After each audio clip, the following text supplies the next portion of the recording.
Olá pessoal, seja muito bem-vindo à nossa primeira aula, tá, do Focado na ESA. A ideia aqui é passar algumas dicas para os nossos coaches, tá? Ou seja, nossos alunos do programa de coach. Eu vou começar com um assunto aqui, que é um assunto que cai em qualquer prova, tá?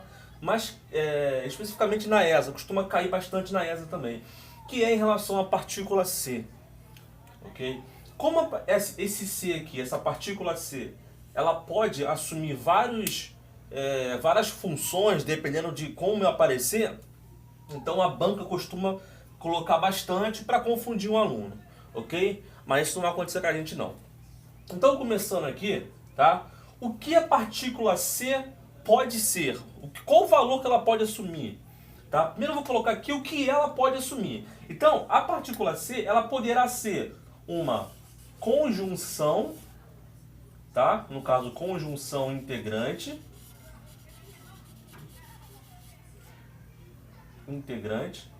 Ela também pode ser um pronome. E quando ela for pronome, aí no caso ela pode ser um pronome passivador, um pronome recíproco ou um pronome reflexivo, tá? Nós vamos entrar em detalhe em cada ponto aqui. Ela também pode ser um índice de indeterminação do sujeito, ok? E ela pode também ser uma parte integrante do verbo, ok? Isso aqui são os 4 pontos. Na verdade tem um também, que ela pode ser também uma partícula de realce, tá? Mas é mais tranquilo quando aparece com partícula de realce. Então a partícula C, ela pode aparecer sendo uma conjunção integrante. Eu vou ensinar um macete para você descobrir como você vai necessariamente saber a diferença. Ela pode ser um pronome passivador, tá? Pode ser um índice de indeterminação do sujeito. Tem alguns autores que chamam isso aqui de PIS, né? Partícula de indeterminação, mas não importa. O importante é você entender que aqui é indeterminação. E PIV, que é a parte integrante do verbo, tá?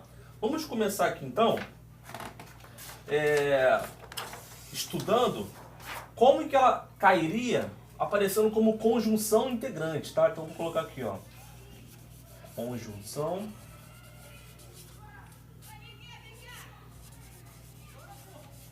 integrante, tá? Já vou começar aqui com o bizu. Bizu. Como que seria esse bizu? Primeiro eu vou botar a frase aqui, tá? Aqui, ó. Vou colocar um exemplo. Ó, você sabe se ela vem agora? Uma pergunta, né? Você sabe se ela vem agora? Tá, coloquei aqui o primeiro exemplo. Por que nesse caso aqui, esse C, que eu estou destacando nesse momento, vai ser conjunção integrante? Mole. Primeiro eu vou ensinar um macete, tá? Um bizu. Depois eu vou explicar assim de forma mais, vamos dizer assim, mais culta. Sempre quando eu puder trocar tudo aquilo que aparece depois do C, tá? Inclusive o C, por isso, e fizer sentido, esse C vai ser conjunção integrante. Ponto. Acabou. Tá? Então assim, ó, aqui faz sentido, ó. Você sabe isso. Fez sentido a frase?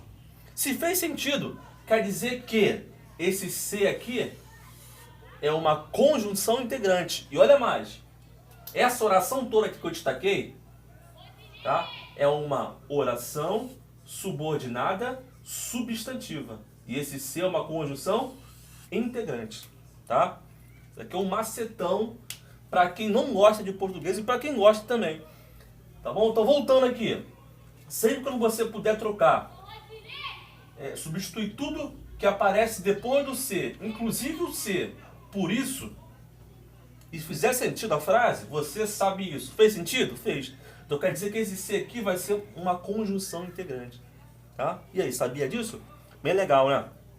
E mais, essa oração toda aqui, ó, vai ser uma oração subordinada substantiva. Beleza? Agora eu vou explicar de maneira mais culta. Por que vai ser conjunção integrante? A gente sabe que as conjunções, elas têm a função de ligar orações ou ligar palavras de mesmo valor sintático. Nesse caso aqui, ela está ligando duas orações, ok? Uma oração principal, que é a você sabe, e aqui tem uma oração subordinada, essa oração que está presa à principal, tá? Sendo que ela é subordinada, oração subordinada substantiva, ok? Nesse caso aqui, vai ser uma oração subordinada substantiva objetiva direta, tá? Vou explicar mais pra frente, vai ter uma aula só de oração.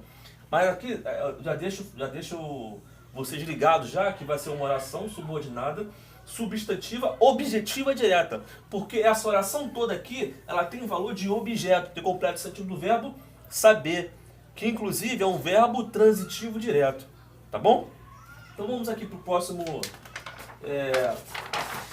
quadro, tá? Então já sabe que o pronome ser pode ser conjunção integrante e eu ensinei um macete para vocês saberem, ok? O próximo ponto aqui é em relação ao pronome. Então o ser também pode ser, eu vou chamar aqui de pronome apassivador. Pronome apassivador. Deixa eu colocar um exemplo aqui. Deixa eu pegar um exemplo aqui mais didático. Tá. Aqui, ó. Aluga-se casa. Aluga-se casa. Esse ser vai ser um pronome passivador, tá? Por que vai ser? Vamos lá, vou ensinar alguns macetes aqui para você descobrir como é pronome passivador. Quando o ser é pronome passivador, depois do ser, a primeira dica, não terá preposição. Ok? Depois do ser, se você observar que não tem preposição, ele pode ser pronome passivador. Além disso, se tem pronome passivador, esse cara aqui, ó, vai sempre concordar com esse cara aqui. Ou seja, o sujeito apassivador sempre vai concordar em número com esse cara aqui. Ok? Então, se fosse aqui alugam-se, aqui seria casas.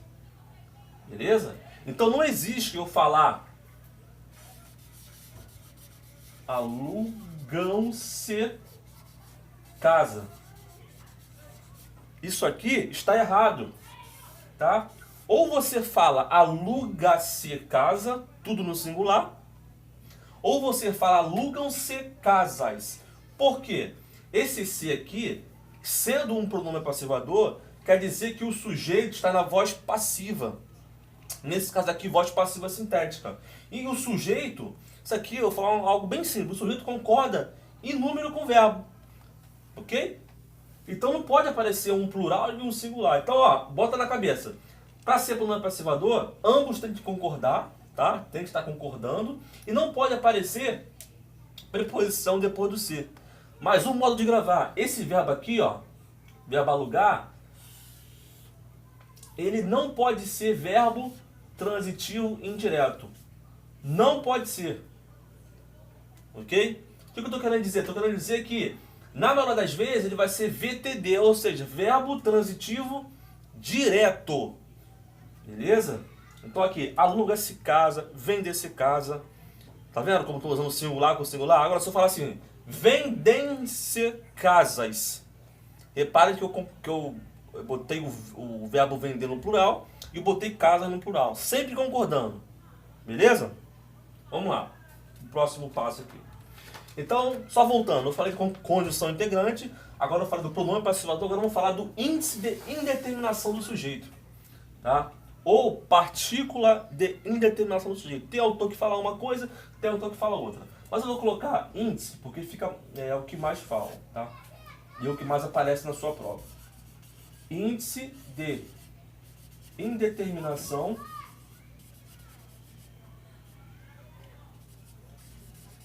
do sujeito.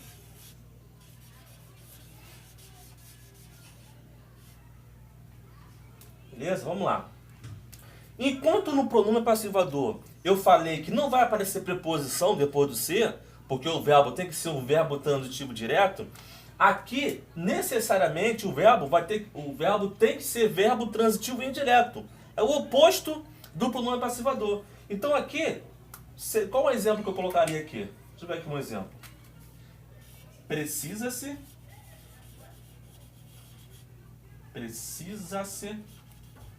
de dinheiro. Repare que depois do se aqui, ó, apareceu um de, uma preposição. Isso quer dizer que esse verbo aqui, ó, é um verbo transitivo indireto. Então sempre quando aparecer preposição, há chance de ser índice de indeterminação do sujeito. Você tem que analisar a frase, tem que analisar a oração no geral. Não pode olhar direto e já para índice. Não, você tem que analisar. Ok? Nesse caso aqui, há sujeito indeterminado, tá? Quem precisa? Aqui, ó, ele precisa. Nesse caso aqui, é indeterminado. E outra coisa, o verbo, ele sempre vai estar na terceira pessoa do singular. E esse cara aqui, ó, que é o objeto indireto, ele pode estar no plural, sem problema. Lembra que eu falei que o pronome passivador, tanto o verbo como o sujeito tem que estar concordando em número? Aqui não. Aqui esse cara aqui, o verbo transitivo indireto, sempre tem que estar no singular. E esse cara aqui pode aparecer no plural. Então eu posso falar assim, ó, precisa-se de dinheiros, tá? Precisa-se de alunos. Precisa-se de aluno, no singular também, eu posso falar. Não tem nenhum problema. Beleza? Agora vamos entrar aqui. Eu já falei do pronome, já falei do índice, né? Agora eu vou entrar no PIV.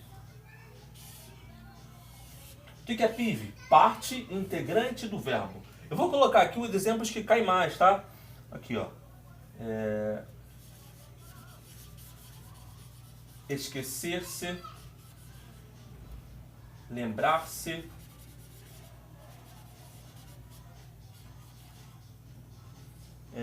recordar-se,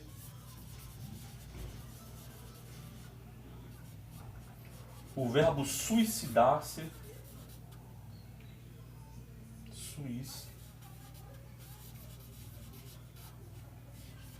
Por que o verbo suicidar-se é uma parte integrante do verbo? Porque esse ser aqui vai ser parte integrante do verbo. Sabe por quê? Como não tem como você suicidar outra pessoa, só pode se suicidar, tá? O verbo suicidar não faz sentido estando sozinho. Então ele precisa aparecer com a partícula ser. É como se fosse parte dele. Não tem sentido esse verbo aqui sem o ser. Por isso que a gente chama de parte integrante do verbo. A minha sugestão é você gravar esses verbos aqui. Tem mais um, queixar-se, se eu não me engano. Cadê? Isso aí, o queixar-se também. Tá? A minha sugestão é que vocês gravem esses verbos aqui. Esquecer-se, lembrar-se, recordar-se, suicidar-se, queixar-se. Grava, ó, é parte integrante do verbo. Não precisa entender muito aqui. Grava esses verbos que são os verbos que mais caem. Beleza? Só não pode esquecer de uma coisa. O verbo esquecer-se, lembrar-se e recordar-se existe em preposição de. Esquecer-se de alguma coisa, lembrar-se de alguma coisa, recordar-se de alguma coisa. Agora, o verbo esquecer sozinho, ele não existe preposição, tá? Então eu só posso falar assim, ó, eu me esqueci do resultado. Eu me lembrei da prova. Ok? Agora se eu falar assim, ó, eu esqueci, tem que falar, eu esqueci o resultado. Eu lembrei a prova. Eu recordei o assunto. Se ele aparece com C, ele vai exigir preposição de. Se ele aparece sem o C, ele não vai exigir preposição. Beleza? Então o PIV é mais tranquilo. E cai menos também. Tá? Agora eu vou colocar aqui o que faltou, né? Que é a partícula de realce. A partícula de realce é aquele ser que quando eu retiro ele da oração, ou seja, quando eu retiro ele perto do verbo, ele não perde sentido. Eu consigo entender normalmente. Ele serve apenas para enfatizar, ok? Para realçar. Geralmente, tá? Ele aparece com o verbo ir. Então aqui, ó, foi-se embora. Foi-se embora. Outro exemplo. Partiu-se. Partiu-se sem medo. Tá? Partiu de ir embora também. Partiu sem medo. Se eu tirar esse C aqui, ó, foi embora. Eu entendi. Foi-se embora. Fica mais enfático, tá? É para realçar. Mas se eu retirar, ó, foi embora. Não fica errado. E aqui, ó, partiu-se sem medo. Partiu-se sem medo. Então a partícula de realça ela tem. Assim, a minha sugestão é que vocês foquem mais a diferença entre pronome passivador e índice de indeterminação do sujeito. Por quê? É o que mais aparece, é o que mais confunde e você vai ver isso na prova. Beleza? Então eu te vejo aí no próximo vídeo. Então hoje foi uma espécie de flash vídeo para começar esse programa aí focado na ESA. Tamo junto. Valeu!